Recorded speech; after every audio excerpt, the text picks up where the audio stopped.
We're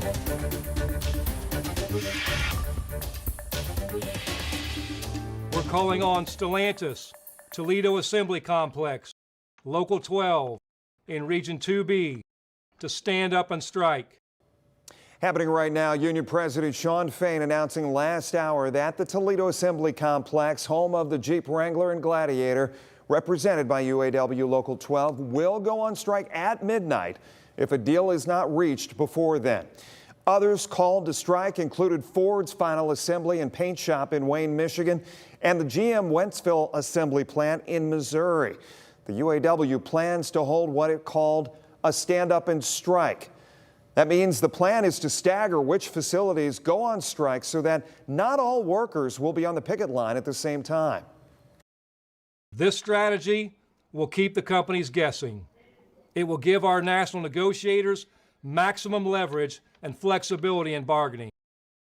And if we need to go all out, we will. The UAW president also noting that employees not striking will continue working.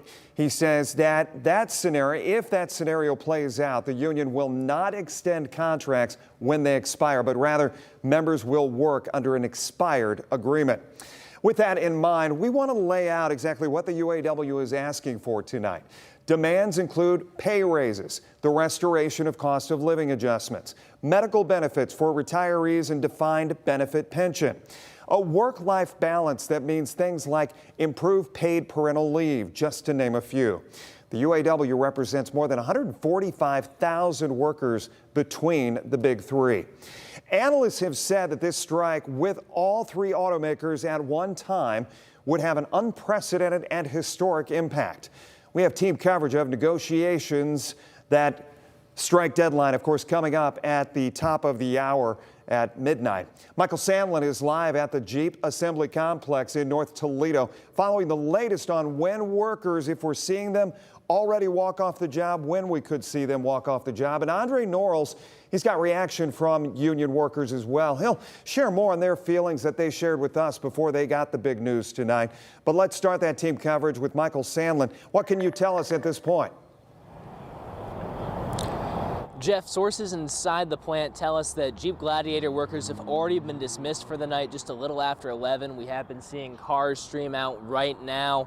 Right now inside the building, the second shift workers are still in there, and we expect them to still leave at midnight as planned.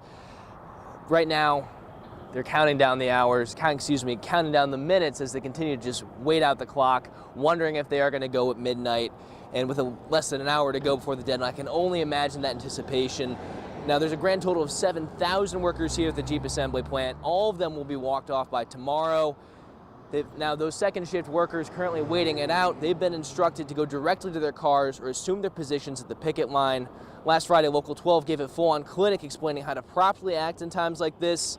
So while the sidewalks are empty right now, in just a little under an hour, we're going to see cars begin to seriously stream out of here on top of the ones we're seeing at the moment. And just a few hours after that, we expect to see workers and signs as the strike officially begins. Reporting in North Toledo, I'm Michael Sandlin for WTOL 11. Michael, thank you. Of course, this all depends on whether or not a deal is worked out or announced in the next 57 minutes. With less than an hour now until the contracts expire, we also have the latest from the big three on negotiations. Stellantis, obviously home to Toledo Jeep, has made 3 offers to the union. The company has not released the details on this latest one, saying that details are being withheld, quote, out of respect for the bargaining process, end quote. Stellantis says it is committed to reaching a fair agreement. General Motors made an offer earlier today. It included an increased pay of 20% over the length of the contract, with temporary workers seeing wages increase to $20 an hour. The offer also addresses work-life balance, with Juneteenth off, 2 weeks of paid parental leave, and up to 5 weeks of vacation, plus a 25% increase to retirement health care contribution. GM maintains that it continues to bargain in good faith.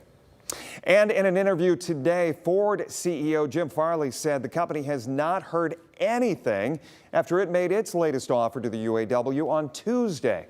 That offer included 20% pay raises over 4.5 years.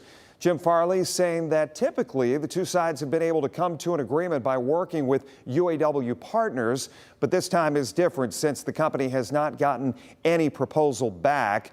He said earlier today that Ford is getting ready for different outcomes. You know, we plan for all the different outcomes. We're professional business people. We've been through wars and pandemics and chip shortages. We are really good at what we do in manufacturing things. In order to do so, they need to work. Farley says if there is a strike at a stamping plant or engine transmission plant, the reality is Ford won't be able to make full vehicles. Now, with a strike, union families say they're going to have to learn to live on less. WTOL 11's Andre Norris, he is live tonight outside of the Union Hall where they have gathered tonight. So, Andre, what are the people telling you? Well, Jeff, I just made it here at the local 12 Union Hall right here, and you can already see people gathering to get ready to strike at the Jeep Assembly facility here in North Toledo. Now, I met Rich Boyer, and he is the International Vice President of all Stellantis departments in UAW. Now, you said that you just told me that you were part of the decision making and deciding who was going to go on strike. Why did you guys decide to do the Jeep assembly facility? Well, first of all, the Jeep plant is one of the integral plants for Stellantis. So we decided that we would take down one of their plants as opposed to taking down all the plants. It's one of their critical plants.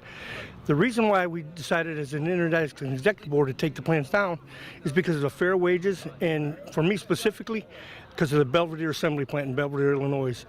Stellantis shut that plant down and moved that product to Mexico, displacing more than 5,000 people. My position is at the bargaining table, I have to get that plant reopened and get them people reemployed. And they've not made any product commitments for any of the other locations.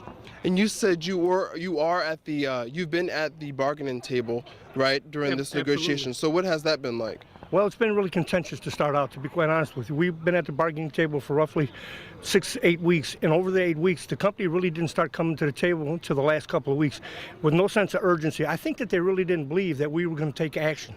But what they have to understand is with the tiered system we have, with the social and economic disparities we have to come to the bargaining table, because with the EV transition, if we don't fix this now, it's going to be too late to fix it. So that's why we did what we did. What's next? You're starting with the Jeep assembly plant. What's next? Well, next is to get back to the table and hopefully the company to come to the table and give us product alignment. But if that doesn't happen, we're not going to tell you what's going to be next because we want them not to know what's going to be next. The way they're putting disparity on our memberships, we're going to put disparity on them. I see. Thank you so much for joining us. Now, we will keep you updated as the night progresses online at WTOL.com. Reporting in North Toledo, Andre Norris, WTOL 11. Andre, thank you. As we follow this developing story tonight, we want to let you know we will continue to bring you updates throughout the evening. Also wanted to let you know that we spoke to an automotive reporter with WWJ Radio 950 AM in Detroit about this historic call to strike the Big Three at the same time. Because of the UAW's plan to stagger which facilities shut down operations first, we chatted about what it means for union members who have to work seeing their counterparts on the picket line. So those plants will be working, but you've got to imagine there will be some tension there. There'll be some stress there on the part of the workers, wondering if they're going to be the ones to walk out next. Right now, lawmakers are sharing their thoughts on the implications of a strike between the UAW and the Big Three. Congresswoman Marcy Kaptur taking to Twitter just about an hour or so ago, saying she stands with the UAW and prays for a speedy resolution to ongoing contract negotiations.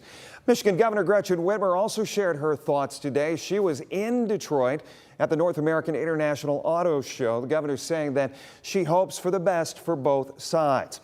And U.S. Senator Sherrod Brown, he stood in solidarity with union workers from the Senate floor. It's important that workers have a good contract, but also critical that the Big Three can continue doing the work that they're doing, because it's an important inflection point right now in this industry and in our state. Times are really, really good for these companies. Again, GM, Ford, and Stellantis together brought in $21 billion in profits just in the first half of 2023, but they don't want to share those profits with these workers. Union President Shawn Fain, along with other union leadership, will be joining the picket line tomorrow. We understand the UAW is hosting a rally in Detroit. Fain says the negotiation team will not work on contract talks on Friday. A rally is scheduled for tomorrow at 4 o'clock. U.S. Senator Bernie Sanders is expected to join. Now, the last time the UAW went on strike was in 2019. Nearly 50,000 workers with GM walked out. It lasted for 40 days, making it the longest UAW strike since the 1970s. Analysts estimate that GM lost at least $2 billion in vehicle production because of it. But the longest strike in Toledo history goes to the AP parts strike. Those workers were also part of the UAW. That strike happening in 1984, lasting 285 days. Nearly 6,000 workers stood their ground, protesting company cuts, demanding better benefits and improved pay. That strike caused tension between striking workers and supporters and police, setting off violent interaction between the two and even leading to arrests.